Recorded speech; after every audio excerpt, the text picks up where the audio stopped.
I had so much fun working remotely, buying properties out there, buying rentals, buying anything from single family up to a 19 unit, apartment complex, and being like, okay, this place is still affordable. You can buy a property, refinance it, and not leave a ton of your own funds parked in the deal itself while still cash flowing. Or do I want to be in a market where I can buy homes for less than $100,000 and either flip it and make anywhere from a 20 to 40K profit, or just stack them, just keep them as rentals and then sell them in packages, right? Or refinance those and use the money out of that refinance to go and buy more and keep those properties so that your portfolio grows.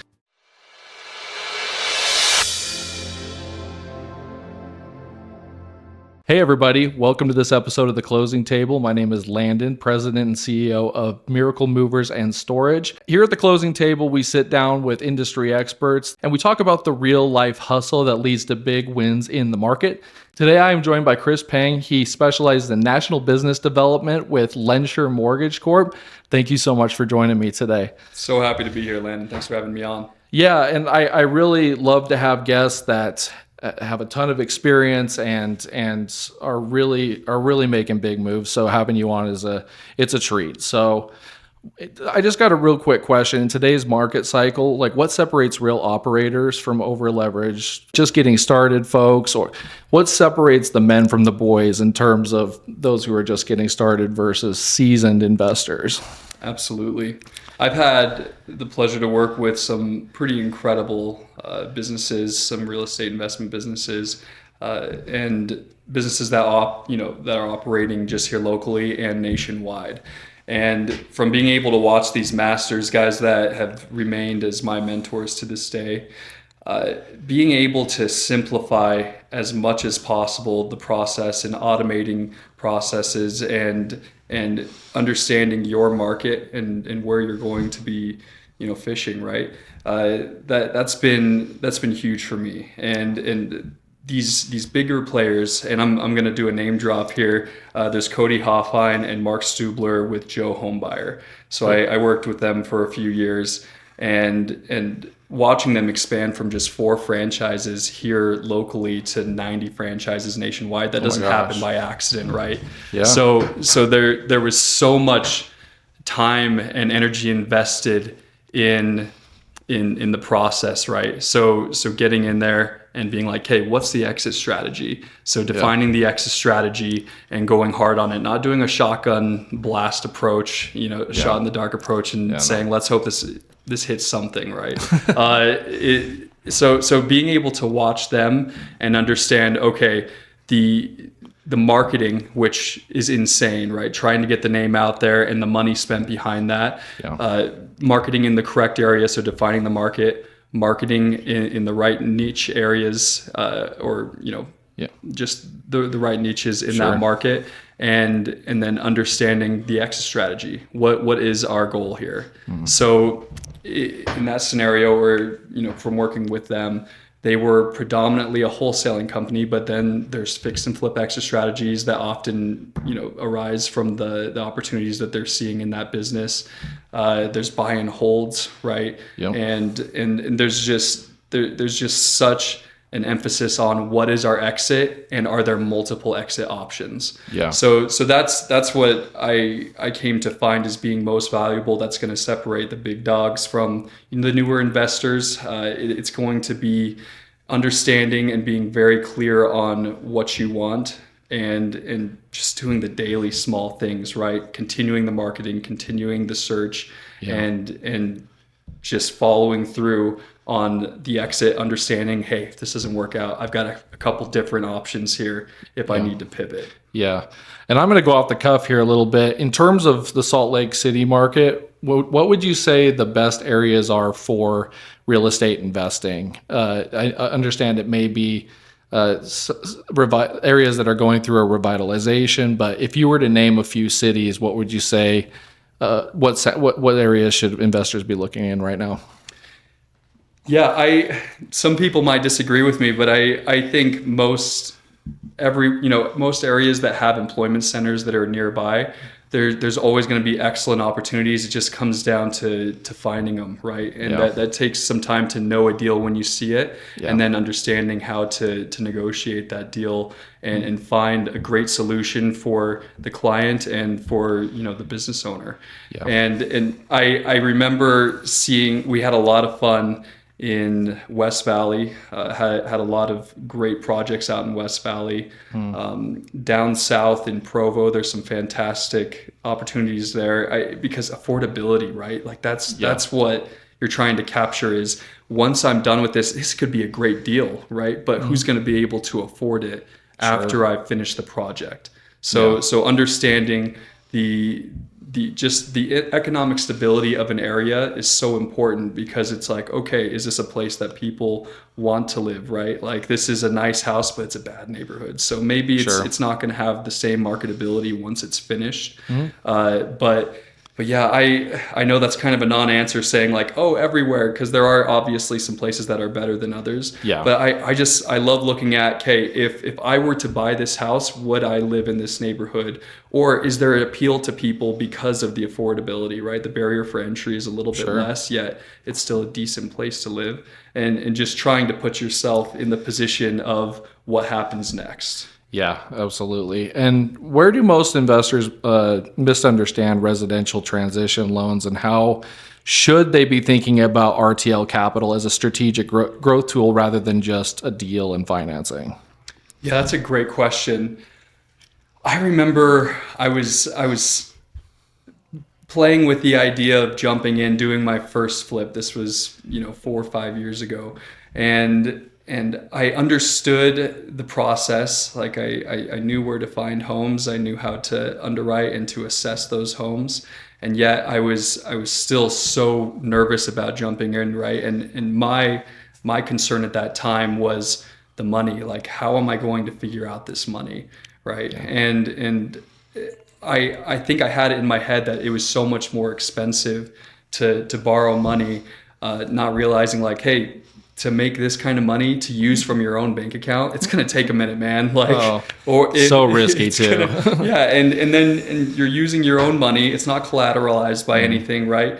So just understanding, especially as a new investor, like, hey, the more you know about money, the more dangerous, the more formidable you can be out in the market, right? There's so many people. There's such a strong community, especially here in Utah, that are willing to jump in and help and give education on the different aspects that come together to complete a successful deal, right? So my big hang up in the beginning personally was not understanding how the money works and realizing that it makes sense to use OPM, right? Other people's money. And understanding this is a quick in and out, right? 6 months, 12 months, 18 months.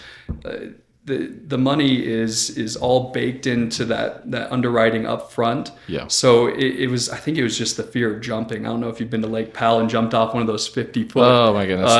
Rocks, right? I still hate it, but I love it after I've done it. Yeah. Right. And I was just standing at the top of that cliff looking down and just being like, man, like, I don't know if I should do this. I don't think I'm smart enough to do this. I don't know what's below the surface. Yeah, and then realizing, hey, everyone's down there having fun, man. Like, just jump. Like, just take the jump. So I think that was just the trepidation in not understanding that, hey, the money's not the scary part. Like, that's, like, if you understand how it works and it's not that complicated, you can go out and you can make an incredible living and build a business doing this. Yeah, a good friend of mine who was deeply entrenched in investing, he said the money part's the easy part. It is. He's like, it's finding the deal. That's the daunting That's the hard part. People, finding the deal. Mm-hmm. Yeah, like that can be very difficult. And then people can review it for you. They can look at it once you found it. But that's where it's difficult and expensive up front, is finding the deal. Yeah.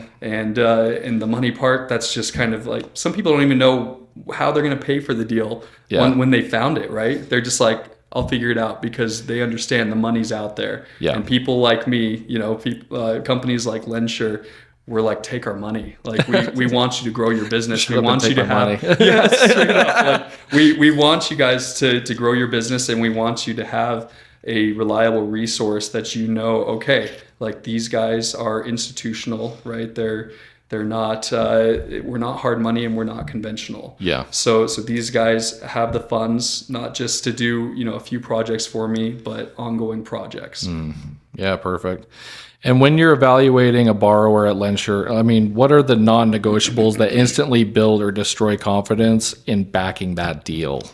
Excellent question. So we refer to it as the four legs of the chair, or the four pillars. So we're going to want to look at the project. Obviously, we're going to look through the project, see the scope of work, purchase price, and everything built into risk, right? Like what's the risk of taking on this project?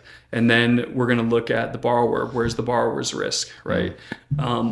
So that's going to entail taking a look at their credit.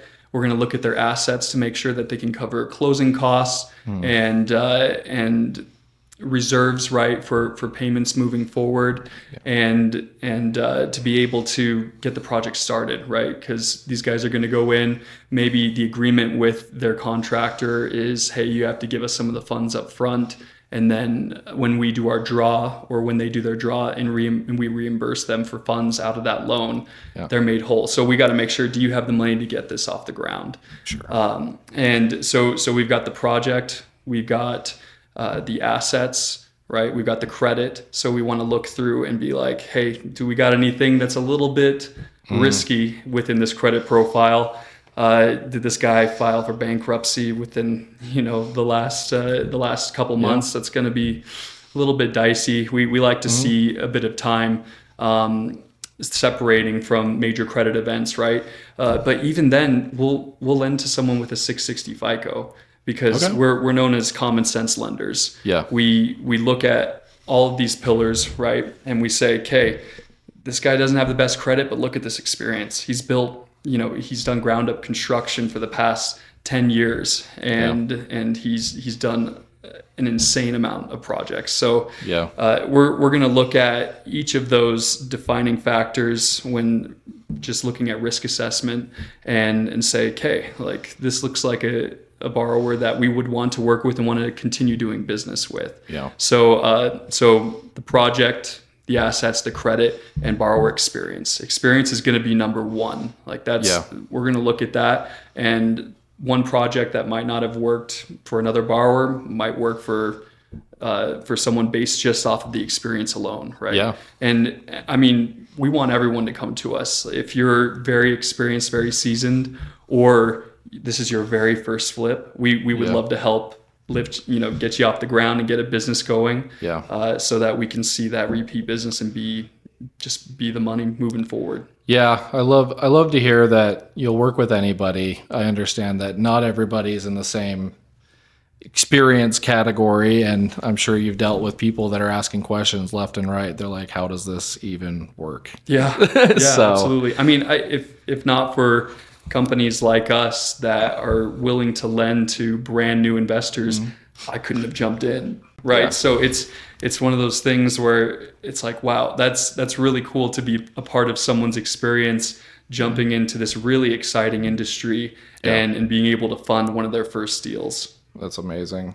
In this climate, I mean, going to the investment standpoint, how are you seeing your clients find deals the best? What are you seeing in terms of the tactic of finding the deal and then bringing it to you guys? Oh man, it depends on the type of client, obviously, right? If you're well established, then you most likely have marketing channels set up, and that can be very expensive. But there's so much that goes into mailers, into news ads and radio and events, right? Events is that's one of the things that I love most. It seems like a much smaller audience, but if it's filmed and then put online, you're capturing a massive audience. And just being in person at an event, being able to meet face to face, that's where you can make some real connections and walk out of that event with a deal. I used to go to all of our local events, right? I still do attend local events here. Yeah. And it was always so exciting knowing like, hey, I haven't walked into one of these and left without at least 10 great relationships and one good deal. Yeah. And just knowing that, and this is especially for new investors, right? Because you can get caught up as a new investor, like, look at all these different things I want to execute on all these different resources. It's like, well, just start with something basic, something where you can go to an event in person. Yeah. You can meet real players here locally that can get you connected with other people. Like that's what's exciting to me, right? I love people. At the heart of everything I do, it's like, okay, like how can I connect and try to benefit other people's lives, and then vice versa, right? It's reciprocal. People want to help you if you're helping them, and if you're helping someone build a business and you can do that meeting face to face, like right off the bat, that's powerful. Yeah. But yeah, this other company, I feel like I've talked about my old company more than Lendsure, but just for reference, We won't talk about that. No, I'm just kidding. No, I'm kidding. That company I used to work for, they were like 50% a marketing company, even though their money was all made through real estate. They're spending, tens of thousands, $100,000 a month on just the marketing alone. So it completely depends. To circle back to your question, where are you finding deals? You can do something as simple as driving for dollars. You know what, man? You're just driving around looking for those beaters, find a tree growing through the middle of the house. You're like, hey, there we go. That's that's a solid deal. So yeah, you can do something as simple as that. It takes a lot of time though, right? So there's always Facebook Marketplace, KSL. You can really get lost in the weeds on there, but there are deals. There's still stuff out there, and this is I think for new investors becoming familiar with the space and understanding, like, okay, like if I'm on this Facebook page, there's just going to be a litany of different opportunities, right? Yeah. And there are going to be some legitimate opportunities to jump in and meet someone and do your first deal, or at least educate yourself on doing that first deal. Aside from that, there's different lists that can be pulled, right? There's public data, foreclosure lists, right? And there's notice of default lists. There's obituary lists. You got to be very, very careful with those, but we've actually, I've seen both sides where it's like, how can you market, or how can you reach out to people that just lost someone? And I get that. Like, it's a very sensitive time, but the amount of people that I've seen helped because we made that call, and that family just inherited a house from their mom or dad that just passed away, and they have no idea what to do, right? Being able to come in and educate them and say, here are your options with us. One of the first questions being, why don't you list it with a realtor, right? Because you can potentially make more money. It's like, well, then I got to clean this place out. What if it was a hoarder house or a meth house? What if there's 100 dead cats living inside of it, which I've seen, and it was intense. Oh my gosh. That was in Ogden, which is also a fantastic market. But a lot of distressed properties in Ogden. But yeah, there's so many different ways to look for homes. But at the end of the day, if I'm just going to give like a little call to action, especially for newer investors, hop on Zillow and just start looking around different areas and notate, homes are selling for less in this area. Why? Right? Yeah. And it could come down to there's less job opportunity in that area. It's not quite as nice of an area as a whole. Yeah. But that doesn't mean that there aren't pockets, right? That there aren't fantastic opportunities in there. Everyone's always going to need a place to live. Yeah. So jump on Zillow, start looking around. That might seem like a terrible instruction to some other seasoned investors, but I used to do it, and it just became somewhat of an addiction, which I have a history of, and I'm glad that I found new good things to be addicted to, Honey, who are we gonna get to help us move? I'll see if Brad can give us a hand. Hey Brad, what you doing, buddy? Well, we're moving today, and I was wondering if you could help us out. I'd rather wax the hair off my head. No. I'd rather go 10 rounds with Mike Tyson. Oh my gosh. I'd rather let my dog... Friends don't want to help you move. Call Miracle Movers, and we'll take the pain and stress of moving off your hands. Me as well. And so as institutional capital shifts, how do you see the next 12 to 24 months unfolding for residential investors, and where are the real opportunities hiding? I wanted to pause for a second on that, just because there's so many people that ask me, what do you project? What are you seeing moving forward, right? Yeah, let me pull out my crystal ball. And I feel exactly right. And which I feel like I'm wrong half the time, right half the time, which makes me wonder, do I even know what I'm talking about? But what I have seen is there is absolutely a demand for houses, a massive demand, and it's very tough with interest rates, which thank goodness have been coming down, right? But it all comes down to affordability. What is the average median income, right?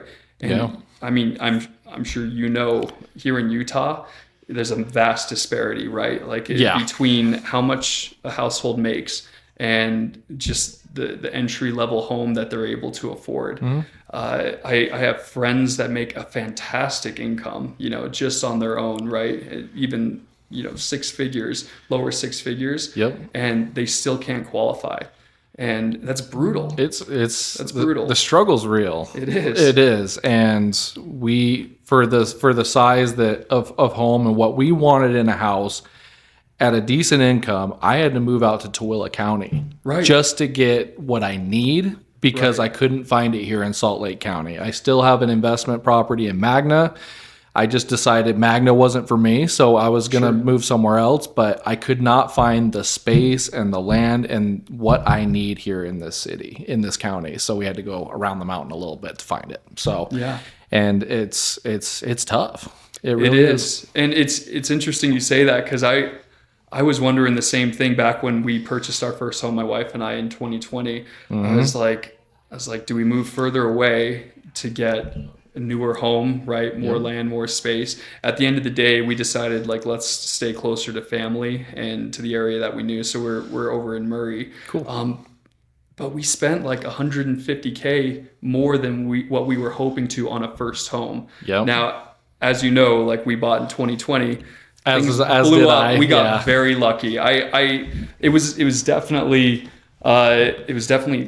incredible timing, given the fact that interest rates hadn't blown up at that point yet. Home values had obviously surged. Like the home that we bought had sold for, I think, like $100,000 less 8 months prior to that person, and they needed to sell quickly, which is kind of why I narrowed in on that home. I was like, why are they selling so quickly, right? And there was circumstances where they had to sell quickly, and they still made a profit somehow. Buying from us, so we got a good deal. They got a good deal. But yeah, that's what's tough these days, man. It's like before we were able to be a little bit picky, right? Now it's just like I'll take what I can get. It's like, well, you don't qualify. You only make $100,000 a year or whatever. It's like, how is that not enough, right? You don't qualify for nothing. Exactly. So yeah, it's definitely a challenge. But circling back, can you remind me of the question again? It was, where do you see in the next 12 to 24 months unfolding for residential investors, and where are the real opportunities hiding? Okay. So I'm going to single out North Carolina, and I know that's not helpful to the people living here, but from an investment standpoint, right? North Carolina is ranked number 2 in economic stability behind Utah. There we go, Utes. And I had so much fun working remotely, buying properties out there, buying rentals, buying anything from single family up to a 19-unit apartment complex, and being like, okay, this place is still affordable. You can buy a property, refinance it, and not leave a ton of your own funds parked in the deal itself while still cash flowing, right? And there's obviously there's room for growth. Just looking at the market data and understanding, okay, do I want to buy one house in Utah for $500,000 and to keep to the 1% rule, right? That's not going to be realistic, right? Unless you can't rent it for more than $5,000 a month, which is 1%, right? So understanding, okay, do I want to be in a place that appreciates faster? It's going to be more expensive. I'm going to have to leave a lot more money in the deal, and it'll cash flow, but this is going to be this is going to be a time play. Like I'm going to keep this property for a very, very long time. Yeah. Or do I want to be in a market where I can buy homes for less than $100,000 and either flip it and make anywhere from a 20 to 40K profit, or just stack them, just keep them as rentals, and then sell them in packages, right? Or refinance those and use the money out of that refinance to go and buy more and keep those properties so that your portfolio grows. But I see hopefully purchase prices coming down as it becomes more and more untenable for people, for new home buyers, because that's the vast majority of people buying homes today. They're the brand new home buyers, right? Because the other people that have been living in their home for decades, they're like, to go and start something new somewhere else, it's going to be incredibly expensive with these new interest rates. I have equity in my home, but maybe that equity is going to be used for retirement. Maybe it's going to be used for other investments, right? For sure. So there's this massive demand for new home buyers, and I'm really hoping that interest rates stay. I can't see them dropping too much lower. I don't know if you can, but it's just a game, right? Like we're all just trying to keep tabs on the Fed. And understand at the end of the day, I don't think there's really the worst time or the best time to buy. I think if you know the area that you're looking in and you can figure out the deal well enough, then time does the rest for you, right? Like if you're keeping the house for a long time and you don't do anything crazy, like take out a 500K HELOC and then go blow it on a Lamborghini or something, right? Which would be so fun, but only for a minute. Then I really don't think there's a terrible time to buy, as long as you have someone or you yourself know how to assess the deal. And be like, hey, like this makes sense. Even though the interest rate is higher than I might want it to be, it's like, well, at least there's potentially an option to refinance down the road. Your purchase price is never going to change. So that's where you want to focus, is like, where can I put the most work in on getting that purchase price lower? Yeah, absolutely. And buying within Salt Lake County, we have just such a unique geographical setup. There's only so much room. There is. We're not it's running out fast. We can't spread outward. Like here in Salt Lake County, we're surrounded by mountains, and eventually there's going to be nowhere to build. That's right. Eventually that's going to happen. And when that does happen, they're going to start building upwards. My little 3-bedroom bungalow in Magna is going to, because that's so I'm, like I said, so true. We got in June 2020, 2.75% interest rate. Oh my gosh, we're matching, dude. I'm never selling that house. I mean, until it's like, we both have the golden handcuffs. Keep it as a rental. Do whatever, but don't sell it. No. Yeah. It's tempting. There's a bunch of equity. Sometimes I'm like, man, that'd be nice. Did you go up like 70 to 100% in equity since buying it? Oh yeah. So bought it for $300K. It probably appraises for like 480, 490 now. Oh, that's incredible. So like, that's incredible. I'm just going to hang on to it forever. Yeah. Like it's just one of those things that unless it, it's like a $1.5 million property, like maybe one day I'll cash out and sell it, but like it just prints money at this point. So and it cash flows really well with a rental in there, with a renter in there. So that's excellent. Well, I'm going to jump to our rapid fire round and ask you a couple quick questions. After a long day, what's the number one food spot that you go hit?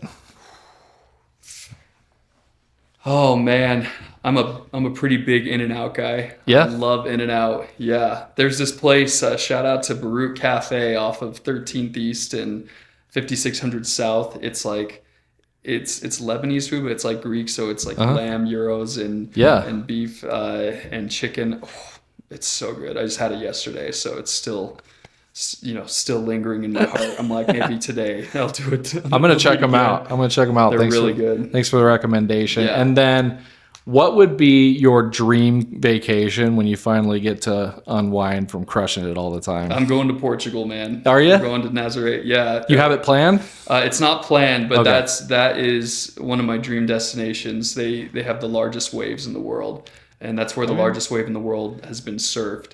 And it's just this picturesque, just scene of absolute power. Just all this water moving forward, and there's like a lighthouse and kind of like this almost like castle looking type of standing point that you can stand out there and watch these waves, and it's incredible. So I'll take the wife out there. And then Greece as well. That's one that we want to hit. Yeah. Santorini. You're like, that's right. Yeah. I heard that like the cliffside, like white cliffside. I heard they're like getting overrun with tourists. They're like, oh shoot, they're like, maybe I'm too late. I don't know. I saw some article. They're like, stop it. But so funny. It looks absolutely gorgeous. Yeah. Like, I'll tell you what. And so, well, Chris, we've come to the end of the show. I thank you so much for coming on. If anybody needs to get a hold of you, fund a deal, learn more about investing, what's the best way to get a hold of you?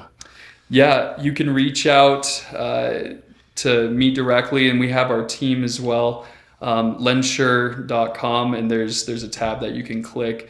And if you're looking to even just get pricing on our fix and flip, loans, you can put in, it only takes a couple minutes. You just put in a little bit of the project details, and then one of our account executives, we have an incredible team. They'll reach out to you very, very quickly, whether it's for fix and flip or ground up, and say, hey, like this is what we can do, right? Because we've had people reach out to us that were denied by others, right? And because they were a first-time investor or because of some hang-up, right? So we pride ourselves in moving very quickly because we know time kills all things, right? Especially these deals here. So we get back very, very quickly. Our response times are incredible. We do everything in-house, which is huge. That's good. Draw times are very quick, and that can be a huge hang-up with other companies. Yeah. And we'll end up tonight. I know I'm throwing in a bunch of extra information at it's the end okay. here, but no, we love we'll it. end up to 90% of the purchase price, 100% of the rehabs. That's cool. And we're typically about 9.9% with 2 points up front. That can be, that can change depending on the volume of deals that we're doing with someone. We're known as the exception leader as well. So it's like, if you think you won't qualify, it's like, just give us a call. Just talk to us. You'd be surprised because we want to make the deal work, and using common sense to get people funded so that they can jump into their first project. That's what we want to do for them, or for those big home builders that want to do 1,500 home development, build in phases. We want to be there for those big guys as well. So online. And Facebook as well. I'm expanding a little bit on the social media front. Our company has been around since 2015, but the RTL fix and flip and ground up construction business started just a couple years ago, and we're swinging for the fences right now. So we've got decades of experience behind us on our team, and our major problem right now is we're growing too fast, which is a fantastic problem to have. That's a good problem to have. Yeah, we're hiring. So if anyone is looking to come on, it's a great gig. It's a lot of fun. All right, they're hiring, and they'll fund just about anybody. So this has been a really informative episode. Thank you so much for joining us. Thanks everybody for tuning in. We'll catch you on the next one. See you later. Thanks, Landon.